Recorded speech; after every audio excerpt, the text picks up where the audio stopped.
Okay, everything is ready. I'm currently live streaming and recording for a standalone video with the quick overview of the Star Wars The Old Republic patch 5.1 patch notes. They've just been released and I copied them and reposted them on my website, and that's where I'll be reading things from, so I don't know what exactly has been done officially. I mean, everybody knows about the new 5 uprisings, everybody knows about the dreaded new system, gearing up system. That has been explained numerous times in the past few days and weeks. So let's see. Highlights. We've got a new chapter difficulty that was not news. Master mode is available for all of the 25 chapters. The bonus chapter does not receive difficulty modes. As far as I know, I haven't actually done the bonus chapter from Fallen Empire for months. And we've got the 5 new uprisings: Trench Runner, Destroyer of Worlds, Divided We Fall, Landing Party, and Trial and Error. My favorite so far, even though I haven't seen the uprisings themselves, but just a short teaser, is definitely going to be the Trench Runner. Why? Because I'm a fan of the Nova. It's one of my favorite operations overall. It doesn't feature good mechanics, or I mean innovative mechanics, but it's a fun one. We've got the Galactic Command gearing updates. I don't want to talk about that because I have a 16-minute long video discussing and overviewing the changes going with the endgame gearing process tomorrow. General changes: companions are no longer available if you start the Knights of the Eternal Throne chapter while partially through Knights of the Fallen Empire. I was not aware of that bug. It doesn't seem important, but good for fixing.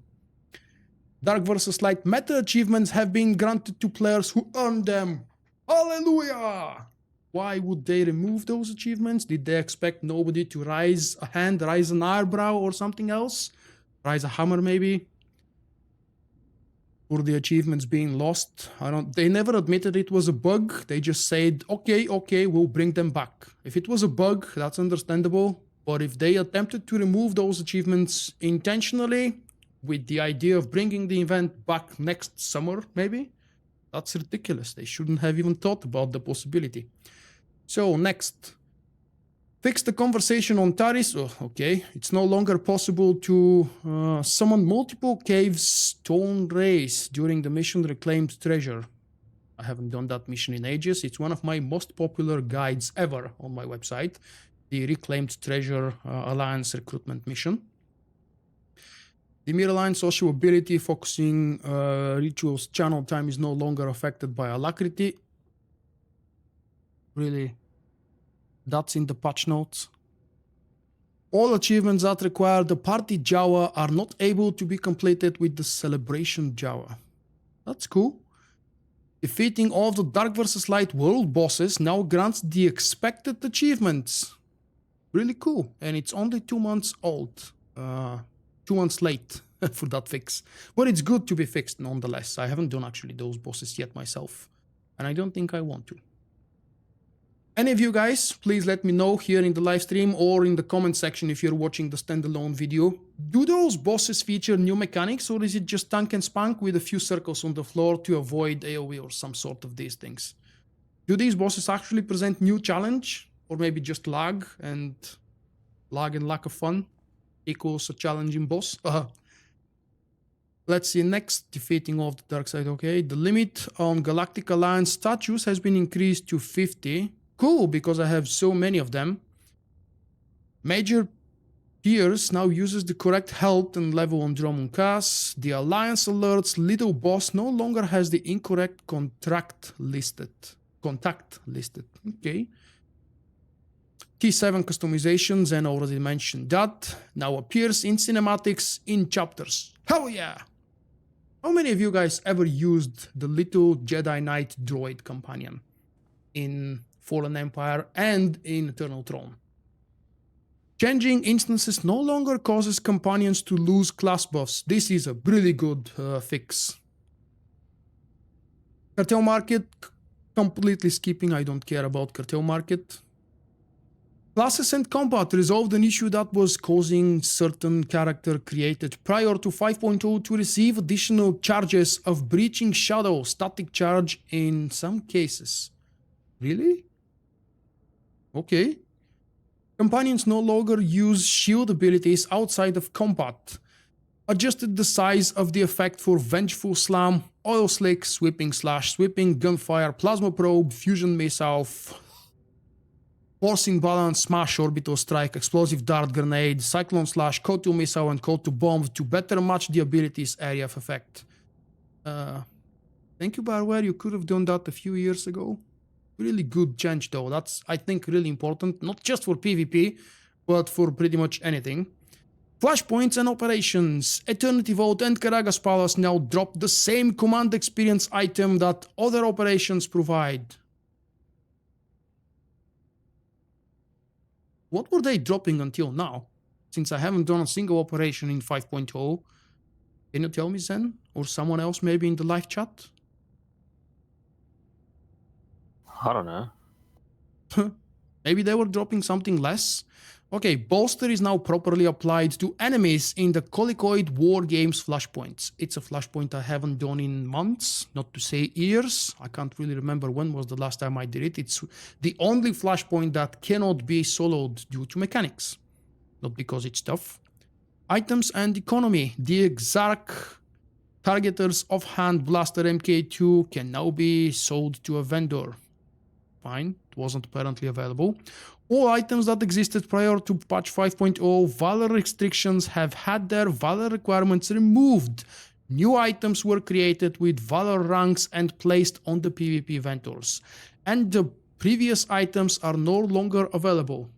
That's an interesting change, and it's actually good that we get to hear and mention that a few hours before the patch goes live, because God knows, maybe someone would like to pick up one of those things and have a screenshot wearing it. Missions and NPCs. Players who use the Holo Communicator to recruit Shea Vizsla to their alliance can now also complete her alliance alert. Woohoo! Thank you, I really needed that, and I was wondering when were they going to fix it. This is one of the surprises I was expecting and hoping to hear from the patch tomorrow. I didn't know if one of these fixes will be here, and this one is. The Galactic Command planetary missions now correctly grant a bonus when highlighted. Okay. The Regulator Wreckage bonus mission has been removed. I don't even remember which one was that bonus mission.